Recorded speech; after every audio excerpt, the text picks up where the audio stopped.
මේ රීඩින් එක relationship reading එකක් ටයිම්ලස් වීඩියෝ එකක්. ඔයාට මේ වීඩියෝ එක කවදා දැක්කත් ඔයාට මේකේ තියෙන විස්තර අදාළ වෙනවා. එහෙමනම් අපි බලමු රිලේෂන්ෂිප් එක කොහොමද වගේ වෙන්නේ කියලා. ඉතින් ඔයාට හොඳ තෝරා ගැනීමක් කරන්න වෙනවා. ඔයා හිතන්න එපා ඔයා ආදරය කරන හැමෝම ඔයාට අවංකයි කියලා. ඒ අය ඔයාට අවංක නැති වෙන අවස්ථා තියෙනවා. ඉතින් ඒක ඔයාගේ යටිහිතට දැනෙනවා නම් අනිවාර්යයෙන් මේ යටිහිතට දැනෙන දේ සත්‍යයක් වෙනවා. ඒක පිළිගන්න ඔයාට වෙනවා. අනිත් එක ඔයා හිතන්න ඕන හැම කෙනෙක්ම ඔයා වගේ නෑ කියලා.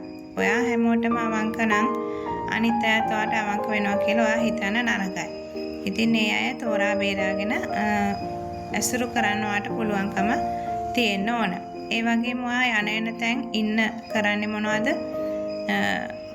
යන්නේ කොහෙද? දැන් මේ වෙලාවේ ඉන්නේ කොතනද? ඒවා අනිත් අය දැනගන්න අවශ්‍ය නැහැ. ඒවා අනිත් අය නොදැන ඉන්න තරමටම ඔයාට හොඳයි.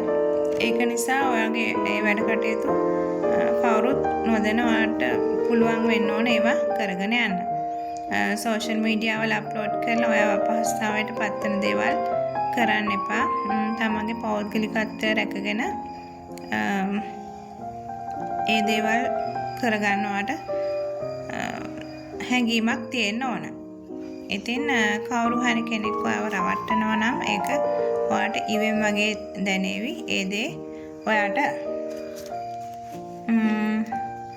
පුළුවන් වෙන්න ඕන කෙලින් කතා කරලා විසඳුමක් ලබා ගන්න. ඒ වගේම කෙනෙක් ඔයාට අකමැති නම් ඒක ගණන් ගන්න එපා.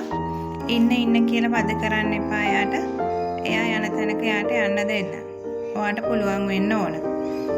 කාටවත් ඉන්න කියලා වද කරන්න ඇත්තටම අවශ්‍ය නැහැ. එයා හිතින්ම යන්න යනවා නම් එයාට යන්න දෙන එක තමයි වැඩිය හොඳ.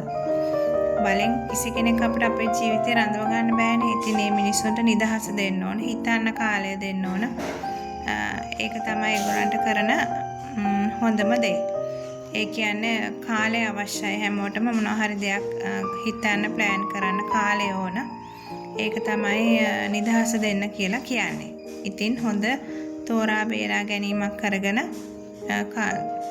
ඔයාගේ ජීවිතයට එන අය කවුද කියලා හරි හැටි අවබෝධයක් අරගෙන ඔයාට හිතන්න කාලය අවශ්‍ය වෙනවා. ඒ වගේම ඔයාට ඔයා ඉදිරියට එන අය ඔයාට නොයෙකුත් මවාපෑම් වලින් ඒවි. එයා හොඳ සල්ලිකාරයෙක් විදියට පෙනී සිටීවි. එයා හොඳ ධනවතෙක් විදියට, හොඳ ආදරවන්තෙක් විදියට පෙනී සිටීවි. ඒ වගේම හොඳ පෞල් පසුබිමක් තියෙන කෙනෙක් විදියට පෙනී සිටීවි. එයා අවිවාහකයි කියලා පෙනී සිටීවි. අන්න මේ කාරණාවේදී ඔයා දැනගන්න ඕන එයා කියන ඒවා විශ්වාස නොකර බෑග්ග්‍රවුන්ඩ් එක පොඩ්ඩක් පිටින් හොයලා බලන්න ඕන.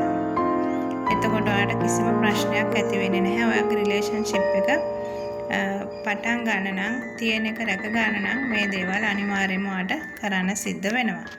ඉතින් තව දුරටත් ඔයාගේ රිලේෂන්ෂිප් එකේ ප්‍රශ්න තියෙනවා නම් මෙහෙම පොදු වීඩියෝ වලදී සාකච්ඡා කරන කාල වේලාව මදි. ඔයාට පුළුවන් එතකොට පර්සනල් රීඩින් එකක් අරගෙන ඔයාගේ ප්‍රශ්නය දීර්ඝ වශයෙන් සාකච්ඡා කළ විසඳුමක් ලබා ගන්නවට පුළුවන්කම තියෙනවා. බයෝ එකේ තියෙන WhatsApp අංකයට මැසේජ් එකක් දාන්න.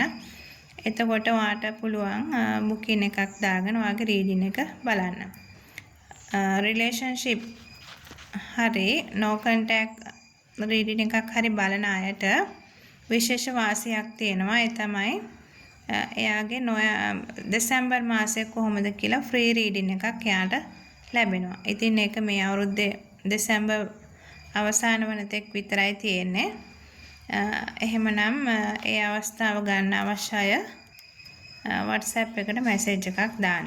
ඉතින් ඔයාට ඉදිරියට ලැබෙන දවස් ඉතාමත් සුබ වේවා කියලා ප්‍රාර්ථනා කරනවා.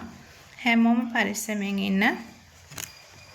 ගෙදරින් එළියට බහිද්දී තමන්ගේ ආරක්ෂාව, තමන්ගේ පරිස්සම ගැන වග බලා ගන්න.